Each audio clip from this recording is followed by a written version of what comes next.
Et puis on revient maintenant dans la région avec, dans le reste de l'actualité, le mois de décembre qui est le mois propice pour les hold-up. Chaque année, à l'approche de fêtes de fin d'année, les vols à main armée sont en hausse, que ce soit dans les centres commerciaux, les bureaux de tabac, les banques ou encore, vous le voyez, les bijouteries.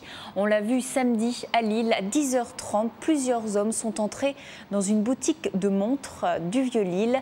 Très vite, ils ont agressé la vendeuse qui se trouvait seule à l'intérieur et ils sont repartis avec la caisse. Blessée, la vendeuse a rapidement demandé de l'aide à son voisin d'en face qui a tout de suite, lui, appelé les secours. On écoute justement le témoignage du voisin. Ça a pris même pas 3 minutes, mais je pense qu'ils ont dû frapper la vendeuse en rentrant directement, comme ça elle était un peu assommée. Après ils se sont occupés des montres en fait. Ça va dans tous les sens et on ne saurait pas cibler forcément tel commerce ou tel établissement parce que ça peut voilà, débouler à tout moment hein, et par des équipes qui ne sont pas du tout constituées à l'heure où je vous parle. Olivier Berton qui nous rappelle qu'il y a de moins en moins de grands banditismes. Il l'a dit, les équipes sont de moins en moins constituées. On a affaire à de plus en plus d'amateurs, de vols avec ruse, de petites bandes désorganisées. Et c'est du coup bien plus difficile à suivre. Et puis, il n'y a pas que les bijouteries qui sont touchées. Tout le monde est susceptible donc d'être braqué, notamment les buralistes. C'est le cas notamment à Louvroil. On va partir à la rencontre de Jean-Pierre Hainaut. Il a été braqué à la fin novembre. Lui, c'était donc vers 18h30, donc on peut le dire en pleine heure de pointe pour un bureau de tabac.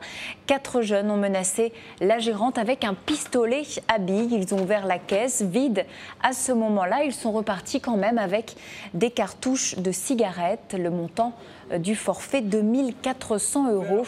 Des petits incidents là aussi de bandes organisées, de jeunes, 4 jeunes ensemble qui inquiètent les commerçants. On écoute les réactions sur place. Ce n'est pas vraiment des braqueurs, comment dirais-je, des braqueurs confirmés. Mais n'empêche que c'est peut-être cette petite délinquance qui devient usante au niveau des commerçants, qui gêne la société en général et qui crée ce climat d'insécurité que l'ensemble de la population ressent, quoi. Le soir après 18h, en tant que vendeuse, on n'est pas toujours en sécurité. Mais bon, comme on est quand même bien équipé avec les caméras de surveillance, je pense que ça peut aider à ne pas être braqué. Les 4 jeunes, donc âgés entre 19 et 22 ans, ont été arrêtés ce week-end et jugés hier en comparution immédiate. Leurs peines vont jusqu'à 2 ans et demi de prison ferme.